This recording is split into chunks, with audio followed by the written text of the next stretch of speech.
So we presented this study. It's one part of our larger project. So we know that bispecific antibodies have toxicities which are product specific, disease specific. In each disease, the FDA label is at a certain line of therapy. So indication is distinctive according to disease. In myeloma and lymphoma, particularly in lymphoma, we have FDA labels in indolent lymphomas and in more aggressive lymphomas. So in terms of toxicities, the disease biology plays a role. The line in which bispecific antibody is employed plays a role in terms of toxicities, as well as the indigenous construct related toxicities come into play. Hence,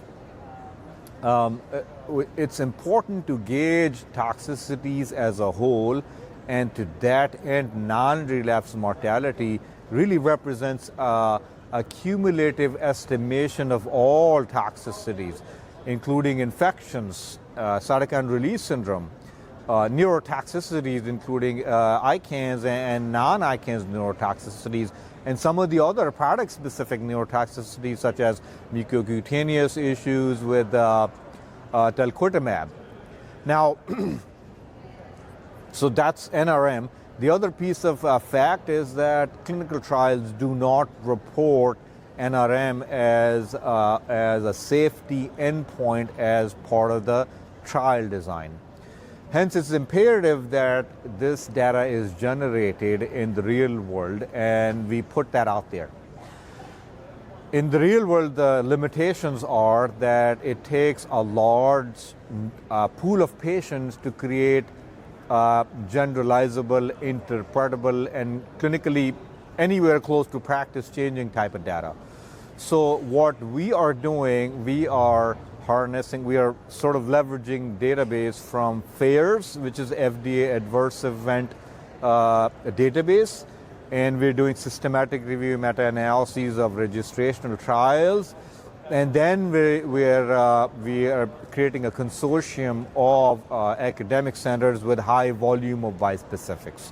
So while the third component is underway, and the second part, which is the systematic review meta-analysis, the analysis of that is complete, and we'll present the results at ASH meeting of that second component. The first component is complete, and we presented our data here. We identified two things for the bispecific community to know.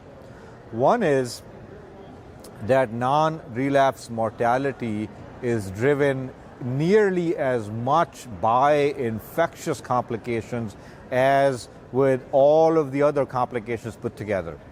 CRS, ICANS, neurotoxicities, and all other mucocutaneous, loss of appetite, all in one bucket. Infectious complications trump them. This was identified earlier in a very elegantly done meta-analysis published in Nature Medicine in CAR T-cell setting as well. So this kind of our results are sort of largely in congruence to that, although bispecific are entirely different platform of therapy. The other thing that we identified through our study is we were able to see which of the, in a disease-specific manner, which of the bispecific product was driving more infections, more NRM, more ICANS, and other toxicities. So we published this data. Hopefully these two key takeaway messages will help the community.